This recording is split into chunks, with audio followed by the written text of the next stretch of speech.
দেশের বিভিন্ন সীমান্ত দিয়ে অনুপ্রবেশ ঠেকাতে কঠোর অবস্থানে রয়েছে বিজিবি। জনগণকে সাথে নিয়ে চলছে যৌথ টহল। বিজিবির দাবি, সাম্প্রতিক সীমান্ত দিয়ে লোকজন ঠেলে দেওয়ার একাধিক চেষ্টা প্রতিহত করা হয়েছে। আর সীমান্ত নিরাপত্তা রক্ষায় বিজিবি সবসময় প্রস্তুত। কুষ্টিয়া থেকে শাহিন আলী ও জয়পুরহাট থেকে মোয়াজ্জেম হোসেনের তথ্য ছবিতে প্রতিবেদন।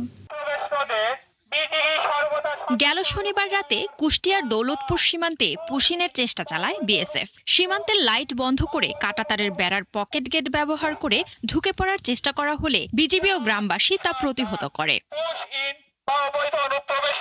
এরপর থেকে দৌলতপুর উপজেলার ৪৬ কিলোমিটার দীর্ঘ সীমান্ত জুড়ে দিন রাত টহল অব্যাহত রেখেছে বিজেপি। এর মধ্যে ভারতীয় অংশে প্রায় ১৮ কিলোমিটার এলাকায় রয়েছে কাঁটাতারের বেড়া। খুব সতর্কতা অবলম্বন করতেছে এবং তার সাথে আমরাও আছি তাদেরকে সহযোগিতা করার জন্য। আমরা অনেকটা আতঙ্কিত যে তারা কি কারণে আমাদের দেশে আসছে এবং পুষিনের চেষ্টা করছে। বিজি ভাইরা খুব কষ্ট রাত দিন ২৪ ঘন্টা টহল দিচ্ছে, তাদের সাথে আমরা আছি।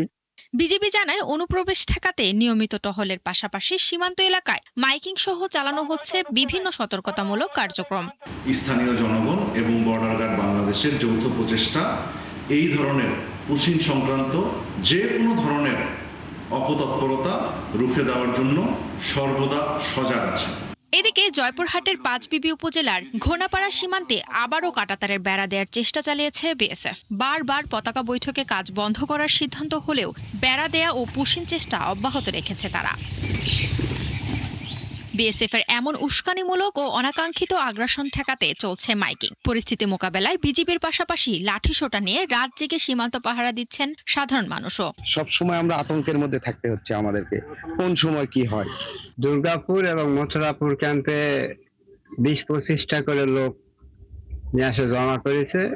বর্ডার গার্ডের সচেতনতার কারণে এরা কোনো প্রকারের লোকজন পার করে দিতে পারেনি। দুদেশের পররাষ্ট্র মন্ত্রণালয়ের মাধ্যমে সীমান্তের এই সমস্যার সমাধান চান এলাকার মানুষ। এই বর্ডারের ওই পারে বিভিন্ন আমাদের লোকজন জড়ো আছে, তারা যে কোনো মুহূর্তে বাংলাদেশে প্রবেশ করতে পারে। যার জন্য আমরা বিজিবির সঙ্গে আছি, সীমান্ত এলাকায় ঘুরতেছি যাতে করে ওরা না আসে। জনগণের সাথে নিয়ে বিজিবি আনসার এবং চৌকিদার নিয়ে আমরা জনগণ নিয়ে আমরা বর্ডারে আমরা যেভাবে টহল মাধ্যমে দিনে রাতে আমরা টহল জোরদার করছি এবং সীমান্ত সুরক্ষিত রাখবো। এই বিষয়ে রাজশাহী বিভাগীয় কমিশনার জানান, সীমান্তে অনুপ্রবেশ রুখে দিতে প্রস্তুত বাংলাদেশ।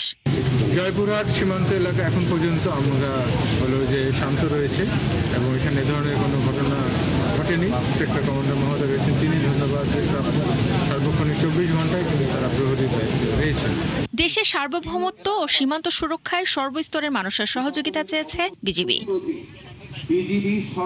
শান্তা ইসলাম, ৭১।